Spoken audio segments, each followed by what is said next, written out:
Hello and welcome to episode 59 of the Championship Rounds podcast. We'll jump straight in to the action from this morning in Yokohama, Japan.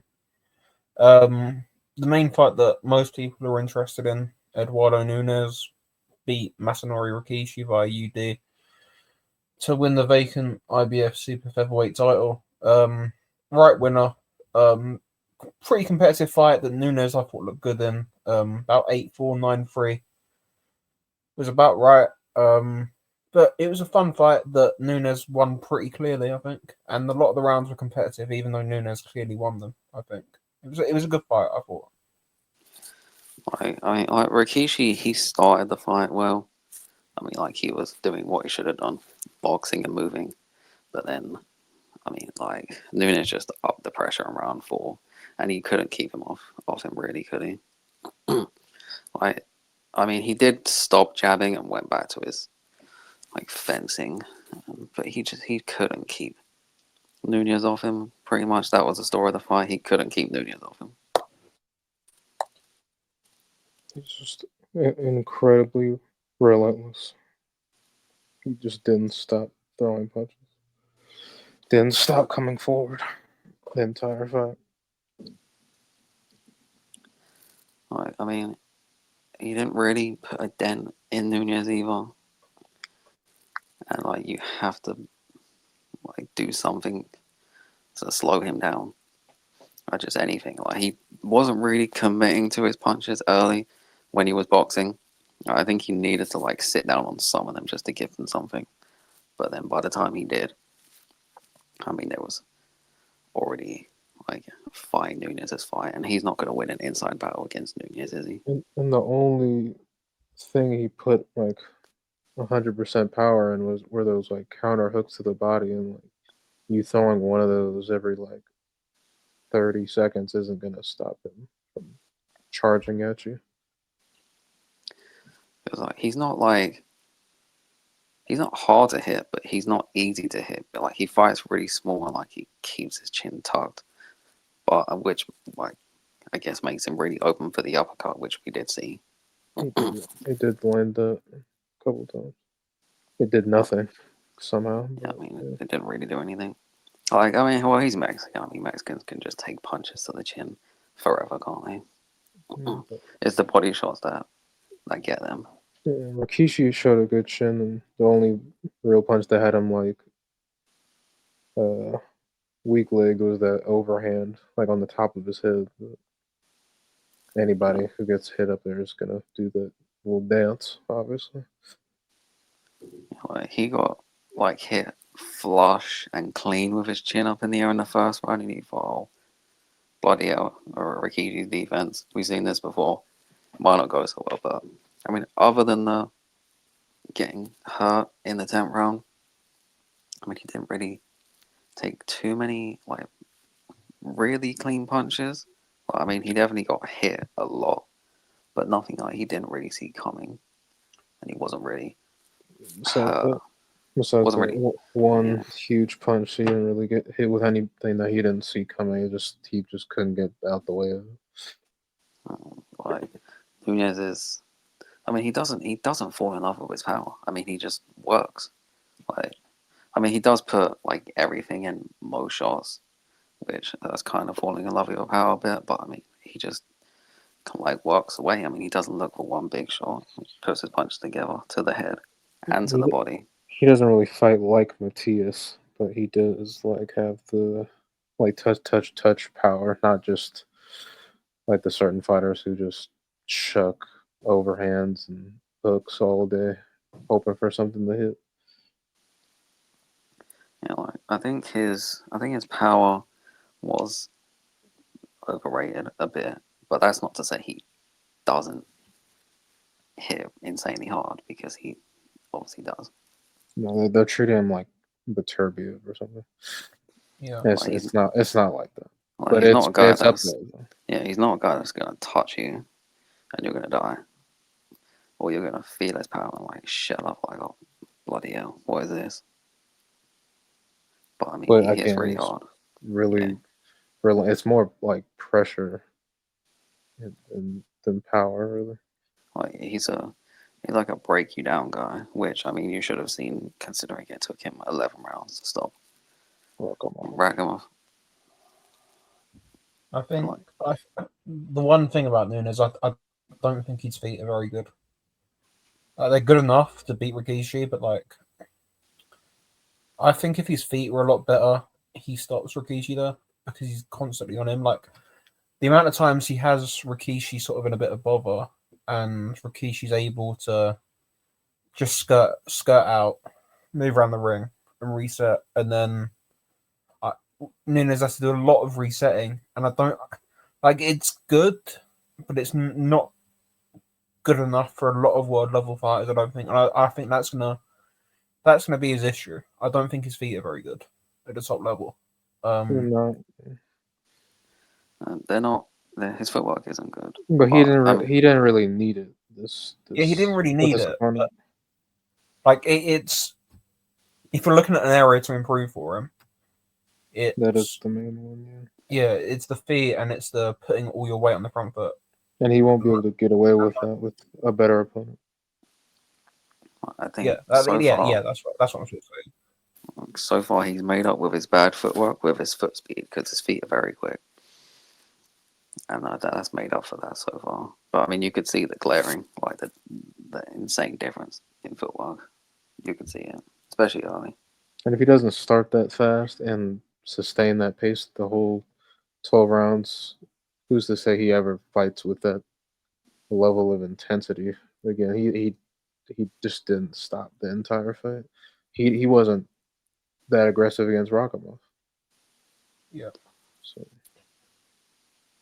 it was a good performance. I thought that there was like one or two moments where Rikishi, I thought maybe made him worry a little bit. I think it was either the fifth or sixth round. He landed like a really, really good combination at sort of long range at the end of the round, and I think it stunned Nunez a little bit. And I thought in the eighth I gave to Rikishi. This is the only round you can give him outside the first three. Well, I mean, you can maybe give him the 12th, but I didn't. But in the eighth, I thought maybe it's turning a little bit because Rikishi had a really good round after like a really, really bad sort of 5, 6, 7, and yeah, like Nunez just turned it around. But yeah, it was a really good performance from Nunez. And yeah, like the relentlessness and the pressure that's going to cause a lot of people issues, and like you're going to need to be really, really fit to outbox him. I think he can be outboxed, but you're going to need to be able to do it, sort of thing. you need to have And at least Rikishi like could do it. 70% of the stamina that Nunez has. Because Yeah. I'm sure nobody can match him stamina for stamina. Yeah, like Rikishi could do it, but he could only do it for 3 rounds, and that's going to be a lot with Rakhimov. Like, but not with Rakhimov, with Nunez. Like in the Rakhimov fight, Rakhimov was boxing well at range early, and was arguably up at sort of after about 5 or 6 rounds in that fight. Was definitely up after 5 or 6 rounds in that fight actually, and then it just like fell apart for him. You need to, and it wasn't as drastic for Rikishi, but you could definitely see it. And like, yeah, you need to set the pace.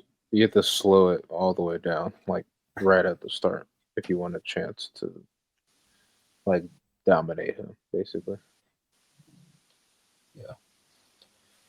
yeah, it was a good fight. I enjoyed it. Yeah. It's towards the end, like when Rikishi was exchanging. I think I thought I really enjoyed it. Like, sort of because Rikishi was picking shots, man. He landed some good stuff, but it was just Nunez was throwing about 3 shots for every one that he was throwing.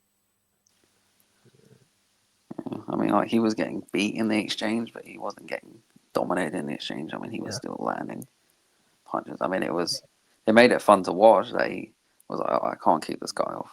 I mean, let me just fight him up close. It made it fun. I mean, it's not very smart, but it made it fun. Yeah. If you're gonna beat him, you will have to outbox him. But I think at some point you're gonna have to a mixture of outboxing him and fighting him. I mean, I just at 140, I don't see anyone keeping him off for 12 rounds. 130, not 140. Yeah, that's fair. Like, I mean, outside of Ray Ford, who could outbox him? That's what I was mentioning. That's what I was thinking of when I was talking about like a next opponent. But his forward stamina isn't that great. Yeah, So his stamina is not great, and I mean, I guess it was at 126, and he was drained. But I mean, he couldn't really keep. yeah, but we still see not as much stamina issues, but like first, second gear issues in the fights since he's moved up. Like he'd need to dial into something new against Nunez. Maybe someone's just gonna be crazy and beat him at his own game. Probably not, but I think if you're looking at guys that are going to have it out with them and possibly beat him, maybe there's a couple. Maybe a Magsayo can do it. Because if he lands clean, like he can stop anyone. Rocky Hernandez, maybe if he has it out with him, but I'd favor I'd favor Nunez to beat these people. By the way, I just think they have a chance. I'd give Mixer more of a chance than Rocky. Yeah, definitely. Rocky's But, shit isn't great. Man, and then could Conte South switch him off? I don't know. I think he'd outbox him for a long period, but then probably get stopped late.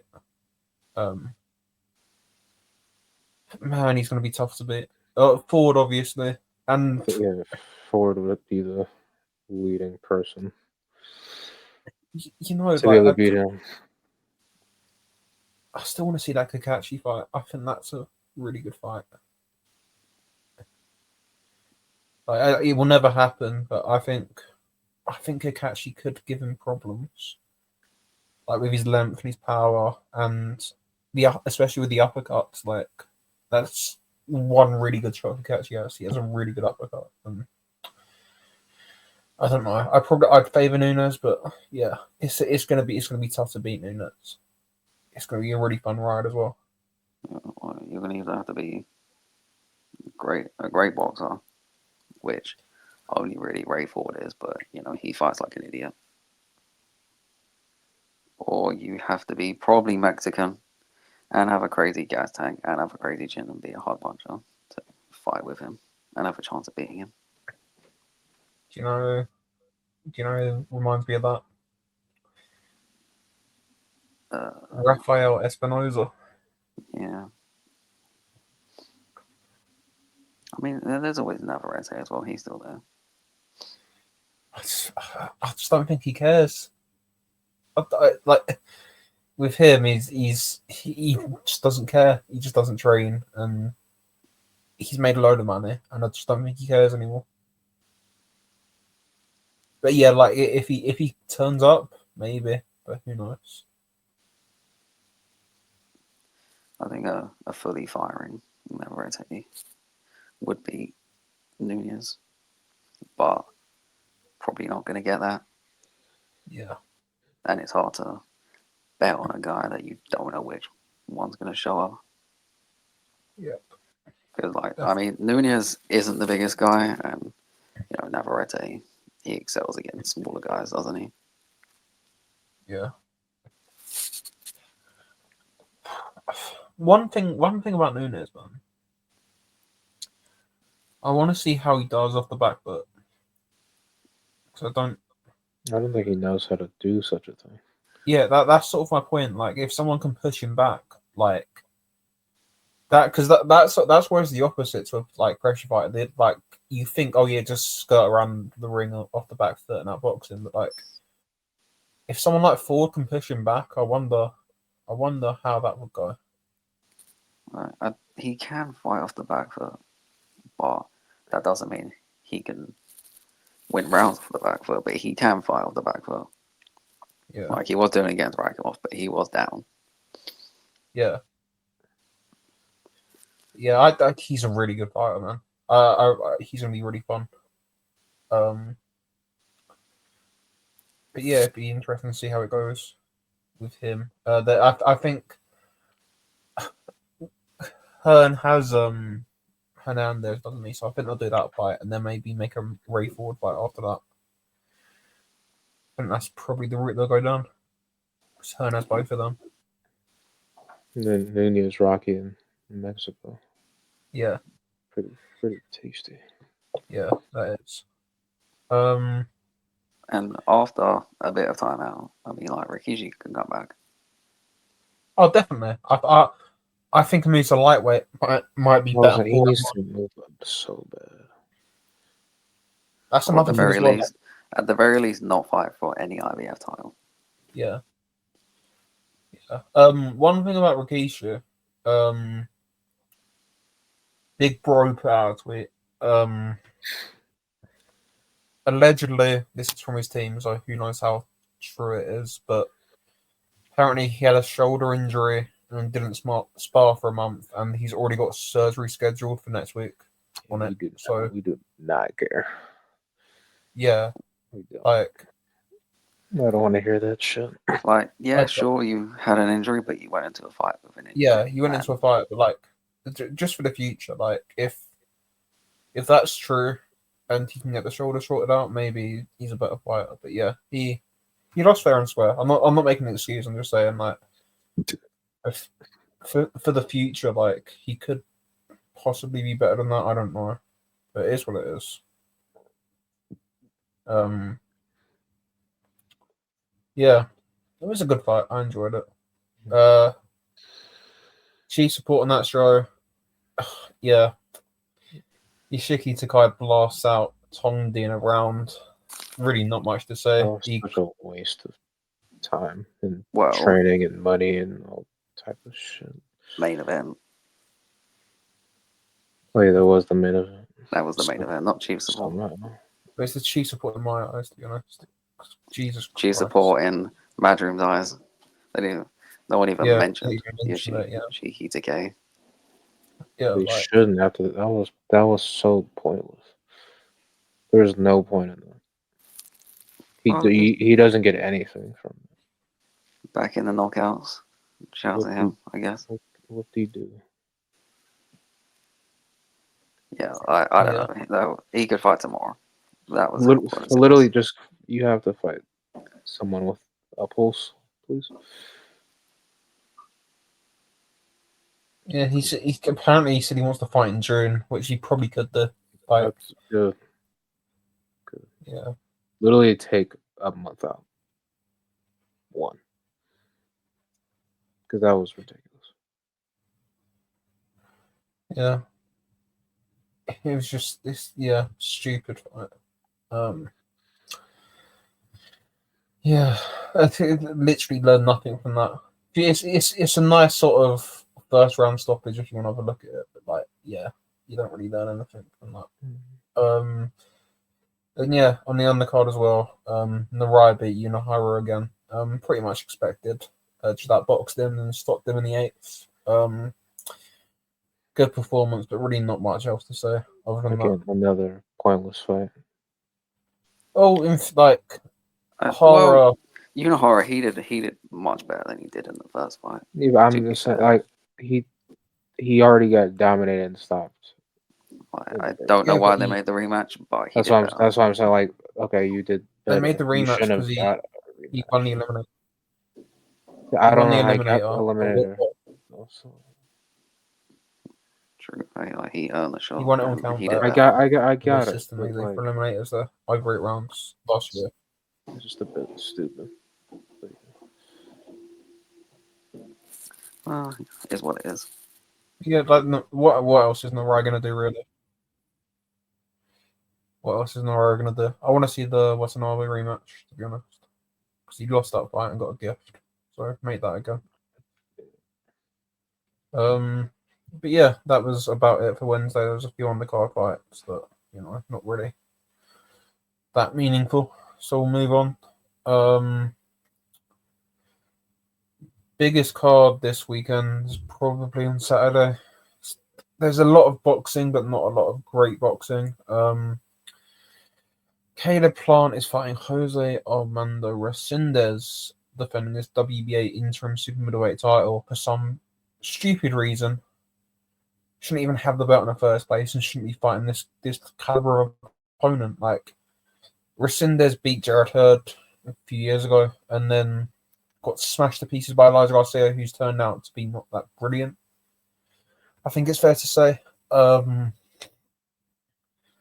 Had a 6-round win earlier this year in Mexico, and now he's got this fight somehow. And yeah, I just, what's the point, really? I don't mind the fight, but it's not great, especially when the guy he's should be fighting is also on the same card. I mean, and then he just fought Trevor McCumbee. Yeah, I mean, like in his defense in the Elijah Garcia fight, I mean, that was a good fight, pretty competitive before he got stopped. That was fine. It just in the hindsight, it's nasty because Garcia's not good. Yeah, and it's a middleweight. It's a middleweight fight. Like, he's not a super middleweight. Yeah, like he's fought like lots of fights super middleweight, but all his best opponents he's fought have been a middleweight. And one of them was, Jared Hurd, which is his only good win. Was it that good a win? It's his only good win. It's the only good name, but with context. Yeah, it's the only good name he's beat. Yeah, but like, and he still win life and death. So. That Hurd, he ain't won since, has he? No, he had a, no. He's won one. He won one 8-rounder on a small hall show. But yeah, Hurd coming off the loss of Arias. And then I just Resendiz is just he's basically a club fighter for me. I'm more upset, like Dan said, the two people that are obviously supposed to be fighting are just fighting other people. Like, just make the fight. Like, It's stupid. Yeah, so like I don't blame Resendiz and LaManna. I care more that they're not just fighting each other. Like, yeah, I definitely like Charlo's fighting LaManna on the chief supporter list. Like, I don't understand why. What's LaManna's sort of a weird guy, builds up to sort of a big fight on TV after putting on his own shows and maybe or maybe not paying people to take dives. Allegedly. And then it's just like, what's Charlo? Like, I've been done with it, especially this Charlo for a few years. Like, what's it like? Charlo's are finished. He's had one fight in nearly 4 years, Charlo. And that was a catch weight that he missed weight for against a former welterweight, wasn't it? Benavidez. Yeah, like a former 140. I don't. They were so like good. They were good. Like 2019, 2020 Charlos was like a really nice thing to watch, and they just kind of threw it all away. Especially with Jermell, he like did so much like great for the sport in like the early 2020s. Now he just fell off a cliff. He like packed it in for the Canelo bag, and he's probably finished. So, and now Jermall, he's fought how many times in this decade at this point? 3 times. He fought Derevyanchenko in September 2020, Montiel in June 21, and then Benavidez in November 23. That's ridiculous. Yeah, and he was world champion. Like, he was allowed to be world champion for most of those years too. Yeah, it's just stupid. And it's just, it's frustrating. Like, just make the match up. Like, let's be honest here. Caleb Plant is a decent operator at super middleweight. He's a world level fighter, but he's He was never elite, and he's never going to be elite. He's going to lose to the top guys, and he has lost to the top guys like Benavidez and Canelo. Charlo is a shot to he. I don't even know if he's shot to pieces because he just doesn't fight. But he looked awful against Benavidez, and it's like, well, just make the fight. Like, you don't need to marinate this. Who the hell do you think you are? Who the hell do you think you are marinating this fight? It's a big fight. It's not, but it would have been at least bigger if they marinated it like a year ago. Or marinate it by fighting good opponents. Like, look, let's say like Plant goes life and death with Resendiz because he can't box anymore. That's not bad. That's a bad look. He's already gone life and death with Trevor McCumbee. At least he stopped him. Like, but he's probably not going to stop Resendiz. Yeah. And like, look, what about if Jamal doesn't stop Cornflake? Oh, he's not going to stop him. Someone who got iced by Arizona Lara. He's going to go points. He's going to go points. Like it's always like this when you try to set up a fight. At least one of them is going to fuck it up. Like the most like common one recently was the Wilder Joshua one, where it was right there. You marinated it for years. It sat right here in front of you, and then you messed it up again because you won't just make the fight. And Garcia as well. Garcia Hayner. Yeah, I don't get the point. It's like this is nowhere near their magnitude. Like definitely. We don't care about a 2025 Charlo and a post prime plant. I don't really give a damn. That's what I mean. Like I just think I don't know. I think they think they're above what they are. Especially at super middle as well. Like there's so many fighters at super middle that you can make a good fight with. Can you imagine Caleb Plant goes in there and like boxes the head off someone like Lester Martinez? Well, not anymore because I don't think he can. Yeah, but back in the day, something like that. Just someone back in the day, yeah. Someone like serviceable. Eric Bazinian's about. You know what I mean? Well, like Caleb Plant, he still has a lot to give to this division. He's one of the best fighters in the division. I think he might win another. Like, I think he'll probably win a title. He could probably win another title. Belts. Oh yeah, he'll probably. He's got to sit where he is now, though. He's going to sit where he is now, and the WBA will eventually upgrade him, and then he's there. Charlo's. I don't care about Charlo. The Charlos are a foregone thought to me. Charlo was good 4 years ago when he was being the Revenchenko. He hasn't stopped anyone since Dennis Hogan, by the way. That was 2019. And it was Dennis Hogan too. Yeah.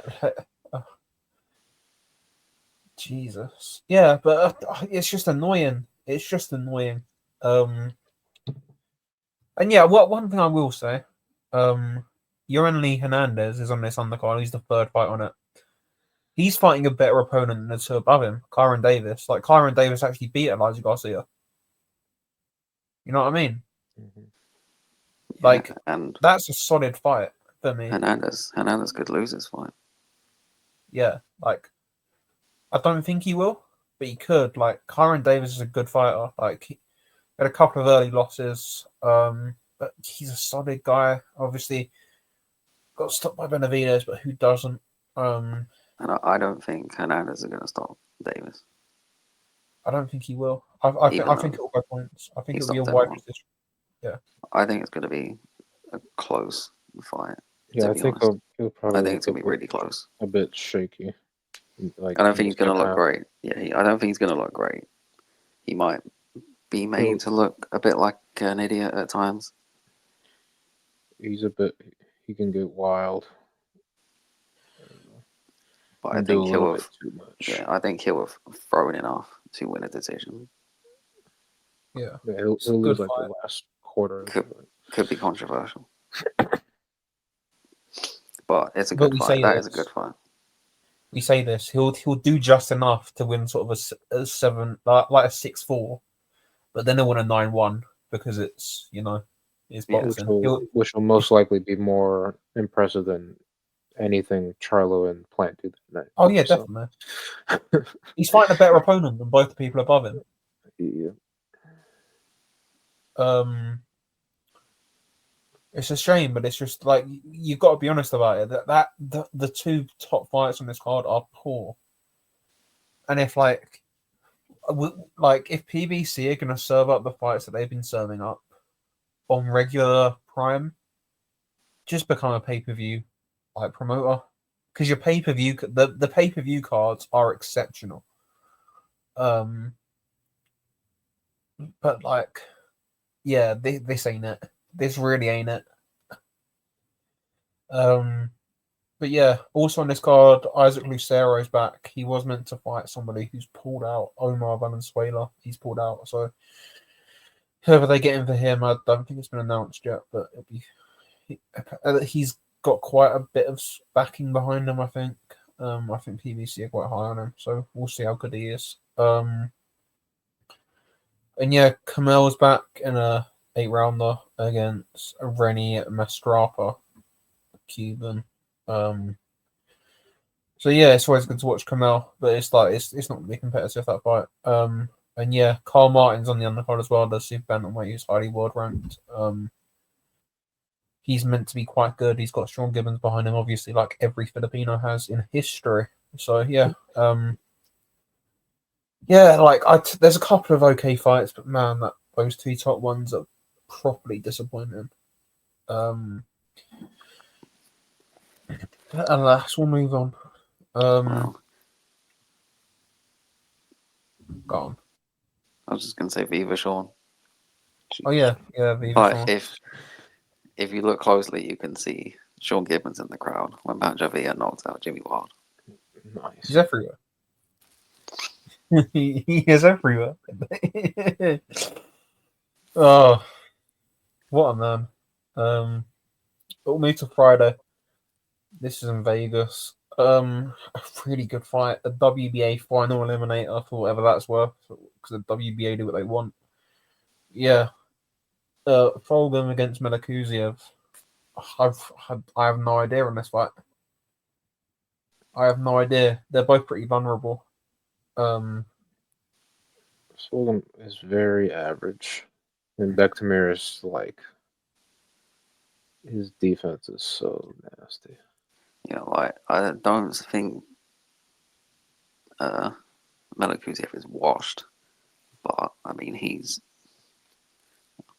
not nowhere near as good as before he got knocked out. Yeah, I think he's apprehensive. I think that forever changed him. He's never going to be the same fighter again, but he's got enough in him to beat someone like a Falcon who's not really that good, to be honest. I mean, like the two best fighters he's fought, or at least the one best fighter he fought, which isn't even that good of a fighter, is it? Atlantis Fox. I mean, he had so much trouble with Atlantis Fox. Yeah, and even if they're Fox and Melakuziev are very different in style, size, whatever, he doesn't show me anything that like makes me think he'll do anything different. Really, he's just a basic fighter. Really. He's basic at everything, and he's not even good at that. So, like, obviously they do fight differently, Fox and Beck. But I mean, like Beck can box. I get those who's back angles in like he was doing a late against David Stevens after having a war and won like the last 4 or 5 rounds doing it. I think that could give Fulgham a lot of trouble. But maybe Fulgham might just be just too fresh. Like one of them's going to be like apprehensive, cautious, especially early. Like I mean, Fulgham's power is not great, but I guess he can punch. it's there, I guess. Like I mean, he can punch, but I mean, he's not the best finisher. If you look at his last fight, that shouldn't have gone past 2 rounds. I'd probably lean towards a Beck decision. But like, I don't trust either of them with like what they do. Yeah. Well, I don't trust Melakuzian, so I'd probably pick a Fulham decision. But if he lost, then I wouldn't be surprised. I think Like, Berg has enough, but yeah, it's close. Do you think it's going a distance? And it'll be close. But I mean, it's a matchup. It's a good fight on paper. Like, neither are great. I mean, it's pretty evenly matched, I think. it's also probably not going to be that good to watch, to be honest. But I mean, they both throw a lot of punches. It will depend how Beck fights. If he boxes, it won't be great because Fogarty's going to have a lot of trouble with that. I think that's how he'll fight. I mean, he's a bit of an idiot, so you never know.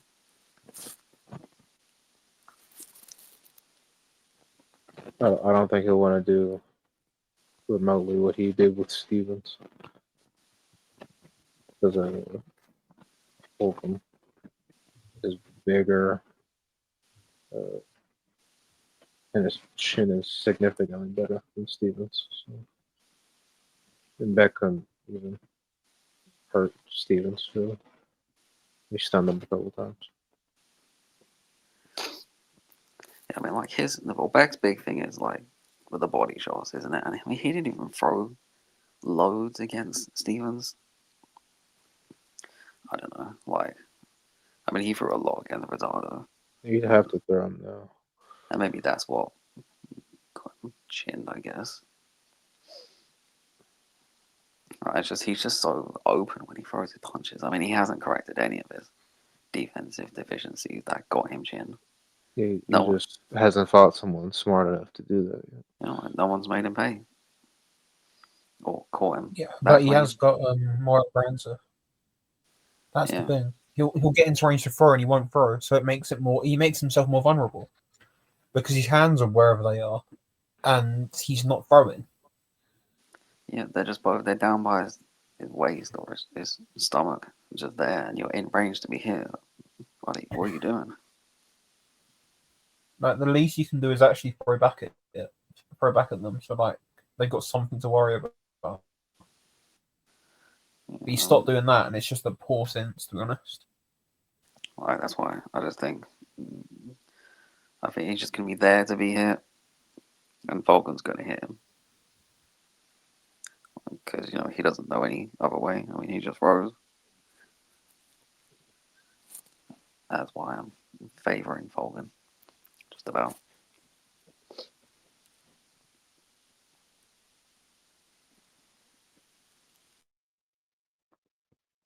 Yeah, it's a good fight. It's a close fight. And they're both taking on a bigger challenge than Cola Plant and Jamal Charlo this week.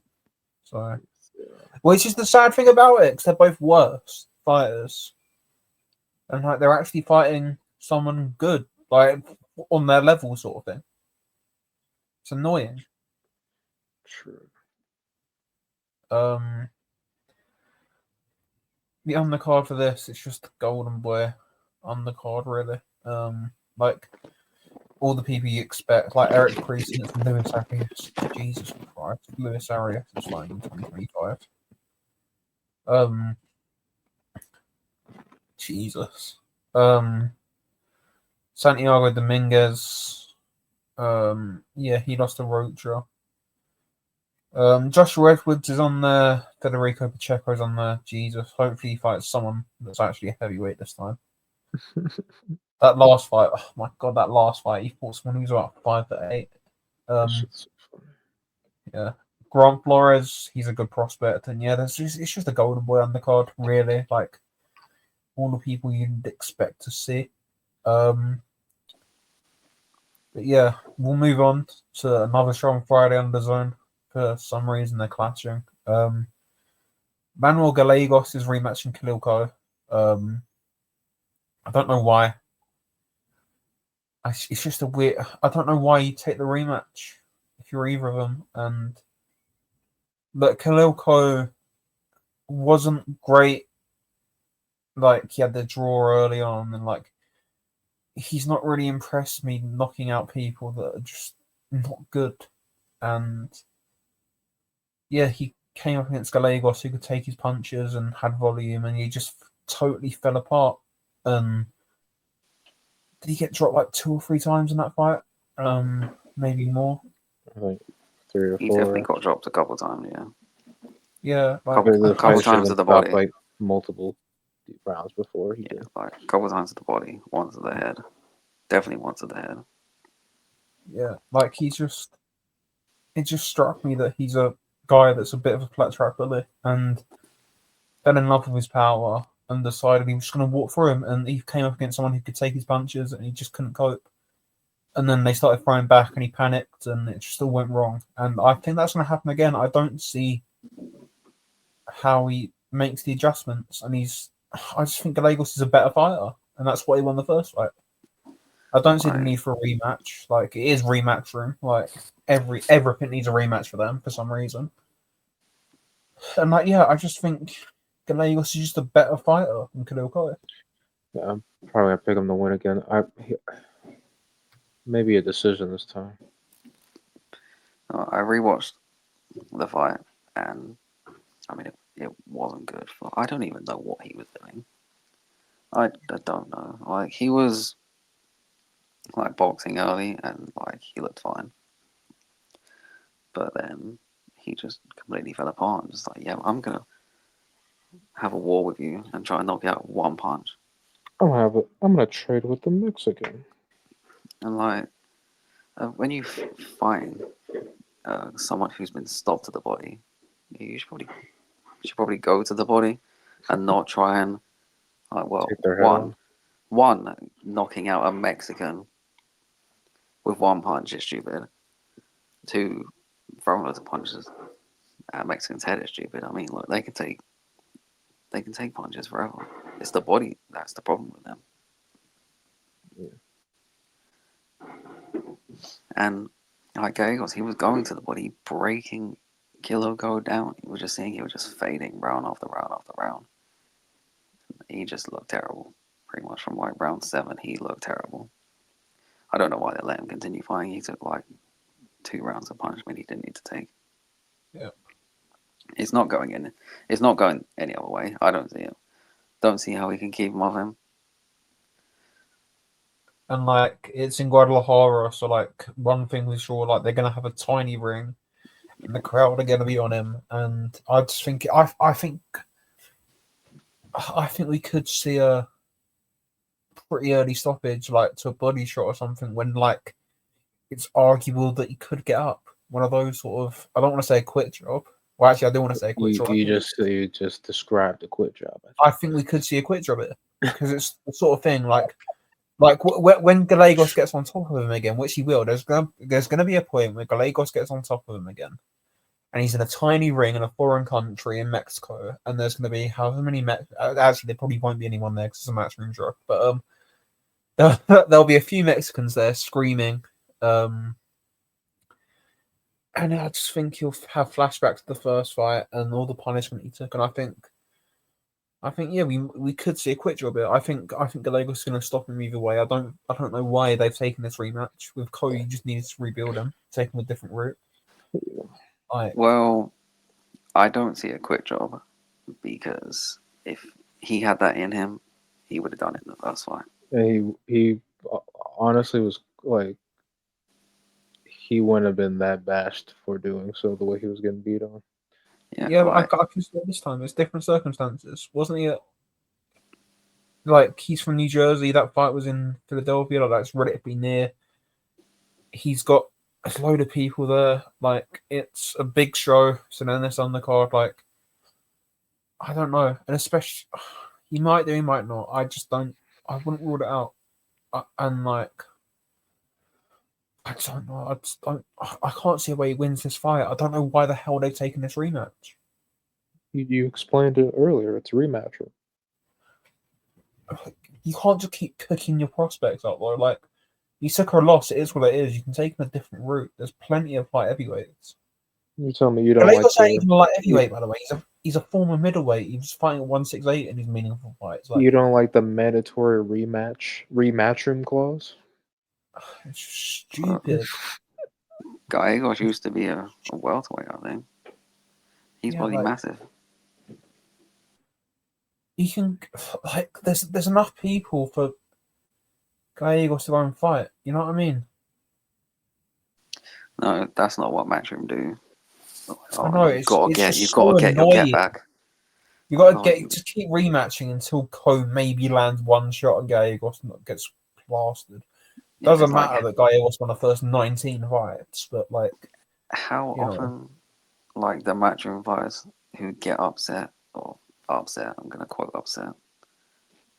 Like, do they rematch and they actually win? I don't know hardly. how often, but it's not very often. Yeah, when they like escape with a win or like get off the They floor get a to win. gift, Yeah, get a gift, or they're get not a rematching. prospect stoppage, or some stupid shit like this. It's like, no, you can just rebuild, go a different way. Yeah, look, Gallegos, bad opponent for him. Maybe see you down the road at the minimum, not fight Yeah, him right away. at the minute, like, rebuild a bit, and then in a year's time or something, rematch him. But no, we're gonna take that immediate rematch after you just beat on me like I stole something from you. Yeah, and it wasn't even that long ago. It was in like November. Like, has he recovered from that punishment he took? Probably Like, not. not just physically, mentally as well. Probably Like, not. I mean, that's probably never happened to him in his life before.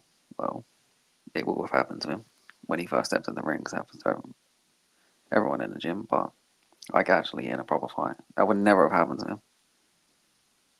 Yeah, I mean, that's tough to deal with. I just hope. I hope it's actually like these fighters that actually want the rematch, and it's not like Eddie Hearn. Like, yeah, you got to rematch him. Get your get back. You can do it. Yeah. Eddie Hearn. Yeah, cheers, Ellie.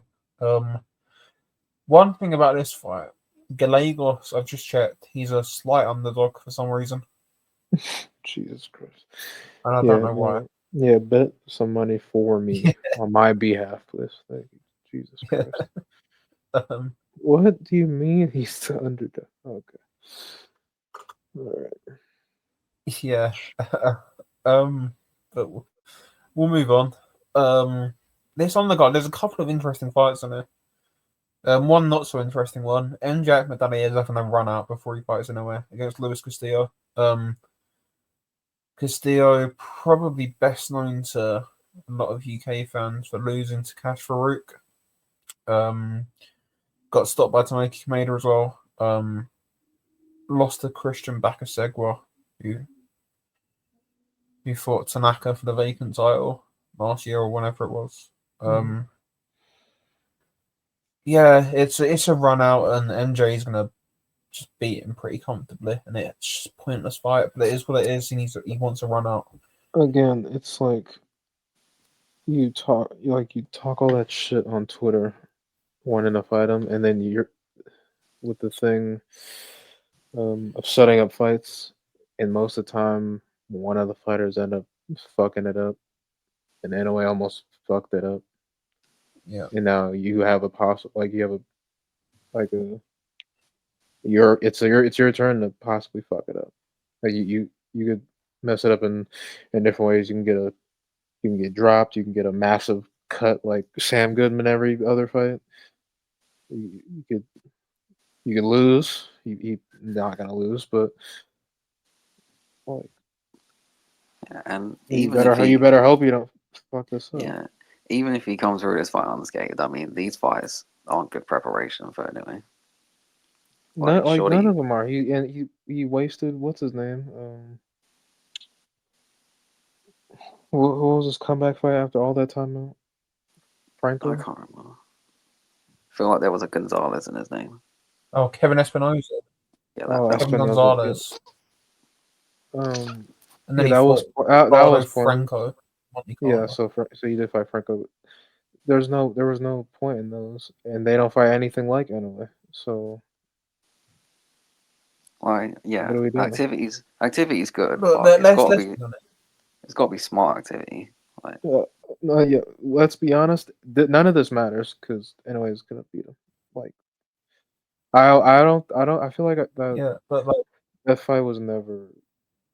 It was like one of the top competitive fights for him. But I don't see it anymore, to be honest. he lost to Zapales, MJ, and then he's done absolutely nothing since, and that's just reality.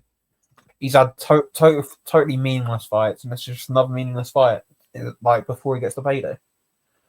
And he's somehow got the WBA to make him mandatory, and it is what it is. And Inouye's going to beat him.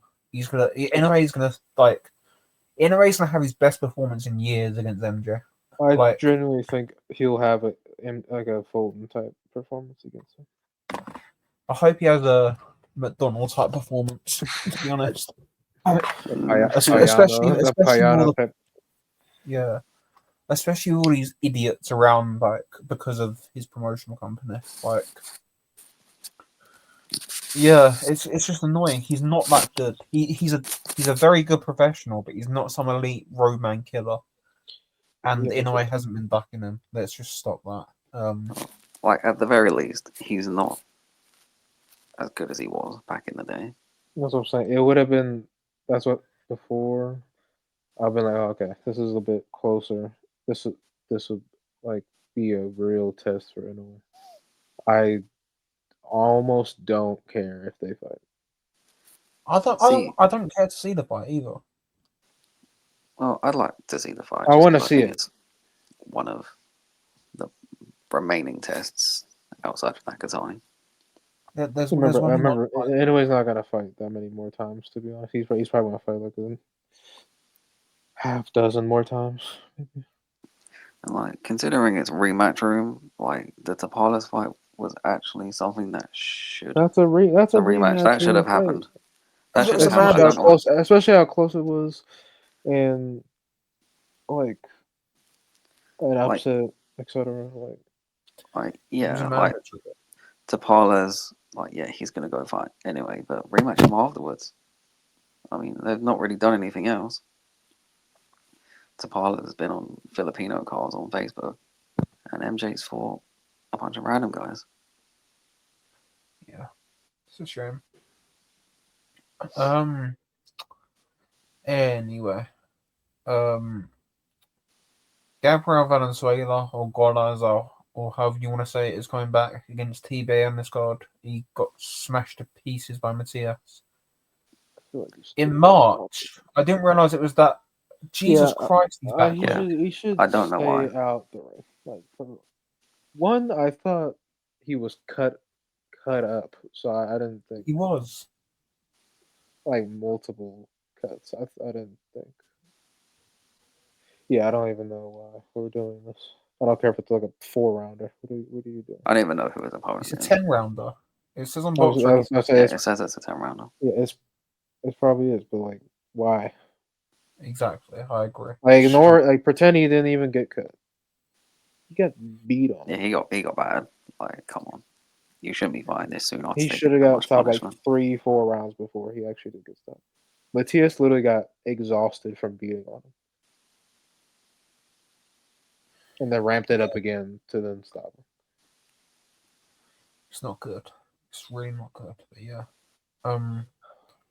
and Christian Jimenez is on this card, bantamweight. He's got 4 losses, but if you dig a bit deeper into him, like he's 24 or 25, sorry, and like 3 of his 4 losses, 1 was in 2018, 2 were in 2019, so when he was a teenager. And then he's only lost. He's been on a really good run, and his only loss was in the IBF final eliminator against Nishida in Japan. And that fight was Nishida won it pretty clearly, from what I remember. But he didn't disgrace himself, and I think he can like be a feature at world level at bantamweight, definitely. I don't know who he's fighting. It's just TBA on BoxRec.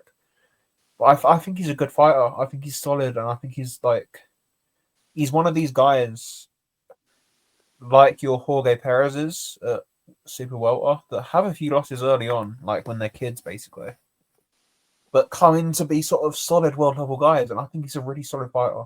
And yeah, definitely a bantamweight. He can I think he can maybe fight for another title, or fight for a title, or be in that sort of mix. And yeah, I think he's a good fighter. I wish boxing was treated more like that, where you could take early losses and it doesn't matter down the road if you actually learn from them instead of sitting on a loss for like a year and a half and then fighting nobodies, like how most of these fighters with losses do.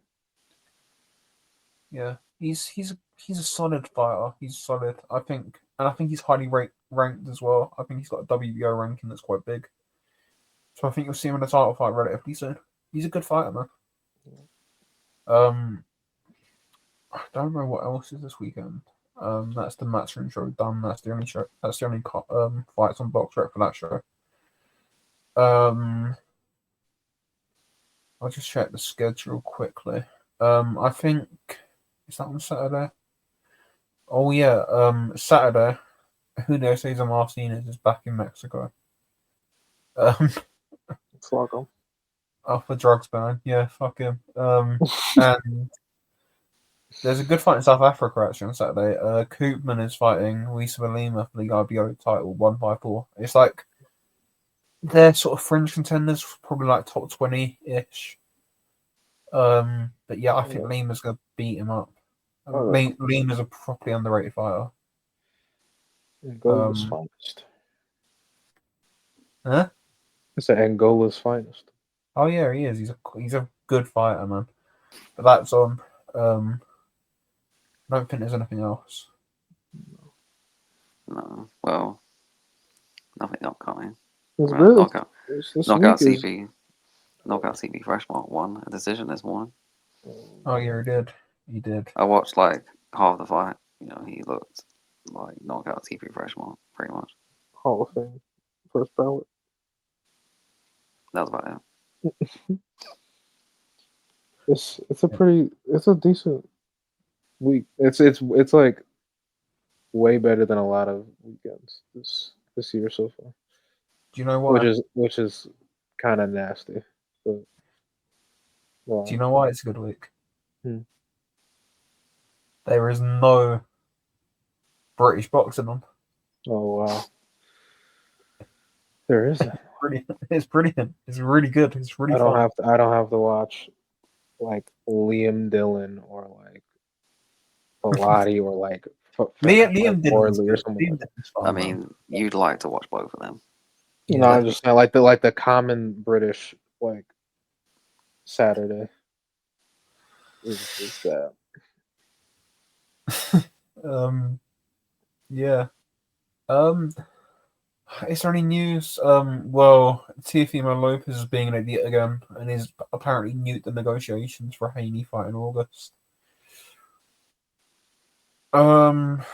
Yeah, it's just the thing that annoys me with like news cycles and stuff is all just regurgitated nonsense. Like, oh, Anthony Joshua's signed a 2-fight deal to fight him and all this crap, and it's just like boring, man. Boring the life out of me. Like,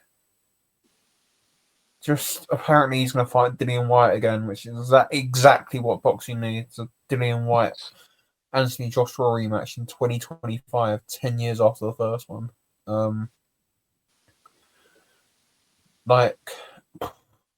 don't know what else there is. Oh yeah, Jinjiro Shigioka's undergone surgery, and we wish him well. Hope he pulls through that. He's still going well. Yeah, it's not good. It's hard to talk about, but yeah.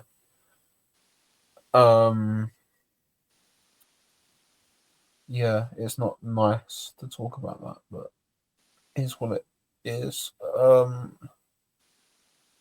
yeah, there's not much else to really talk about, I don't think. Unless you've got anything. Oh yeah, one thing. Delicious Zori's retired. One of the most pointless professional careers ever. Well, but he's probably made the right decision. Yeah, if his heart is not very good. That's good. Then what's the point? that have been very good.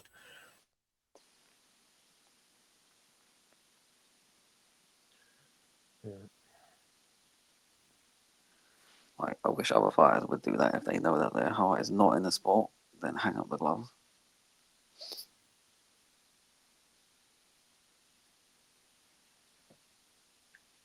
Yeah. I'm glad.